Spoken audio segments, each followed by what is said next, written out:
Student, स्वागत है आपका हमारे YouTube चैनल CNG प्रखर पर। मैं हूं आपकी मैथ्स टीचर नैना। आज करने जा रहे हैं क्लास 10 का चैप्टर नंबर 5 अरिथमेटिक प्रोग्रेशन यानी कि समांतर श्रेणियां। इस चैप्टर के एग्जांपल नंबर 9 को यहां डिस्कस करेंगे। सो एग्जांपल नंबर 9 है आपका, a sum of ₹1000 is invested at 8% simple interest per year. Calculate the interest at the end of each year.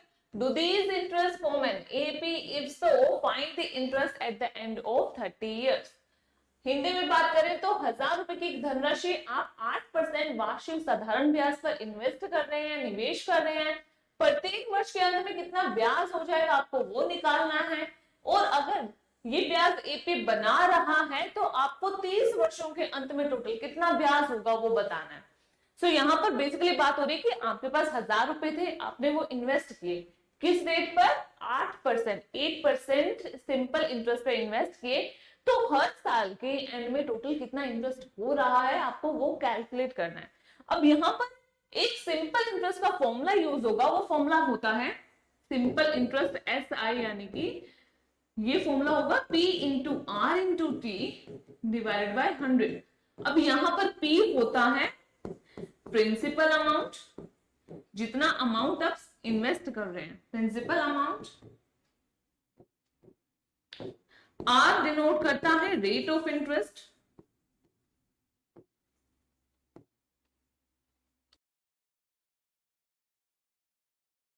Time आपका T डिनोट करेगा, ठीक है।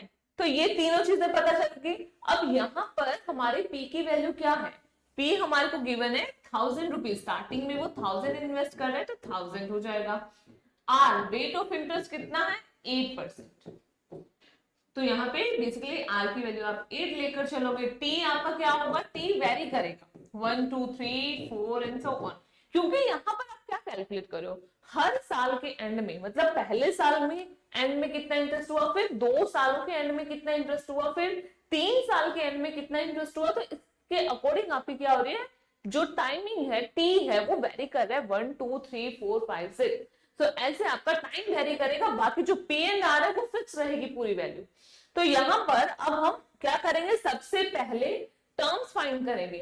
T को 1 2 3 पुट करके और P और R की वैल्यूज रखकर हम पहले कुछ टर्म्स निकालेंगे, और फिर टर्म्स निकालने के बाद हम ये चेक करेंगे कि वो जो लिस्ट ऑफ इंटरेस्ट है वो आपका एपी बना रहा है या नहीं।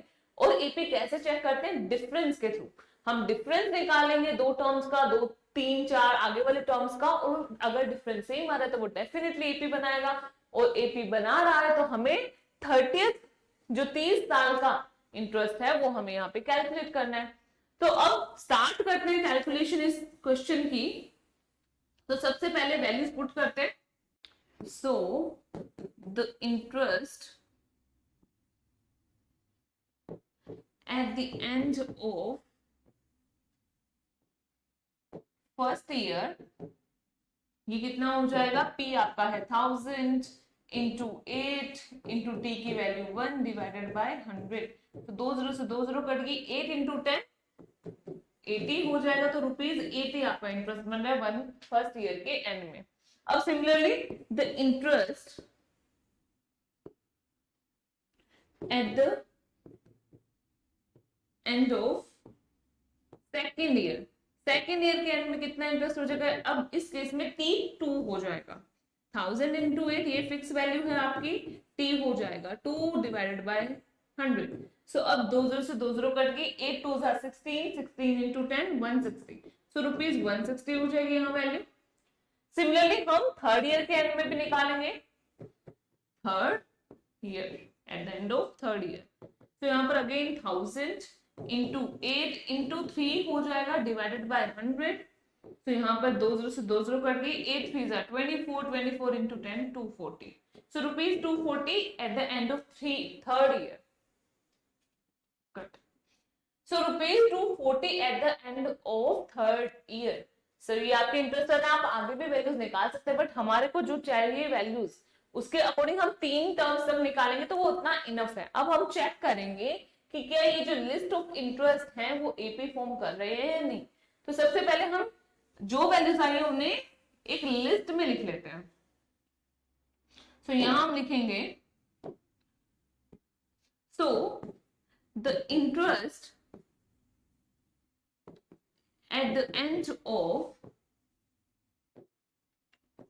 first, second, third, dash dash dash, आगे जितने भी ईयर्स आप लेना चाहो, years is respectively given as, क्या वैल्यू है, फर्स्ट 80, फिर 160, then 240 and so on. So अब हमने इसको एक लिस्ट फॉर्म में लिख लिया। अब हम चेक करेंगे कि क्या ये एपी फॉर्म कर रहा है या नहीं। अब एपी के लिए हमें लेना होता है डिफरेंस, तो यहां पर हम सबसे पहले डिफरेंस कैलकुलेट करते हैं। तो सबसे पहले D1 कैलकुलेट करेंगे, देन D2। D1 होता है A2 माइनस A1, D2 होता है A3 माइनस A2। A2 है आपका 160, 160 माइनस 80 किया तो आपके पास वैल्यू आ गई 80।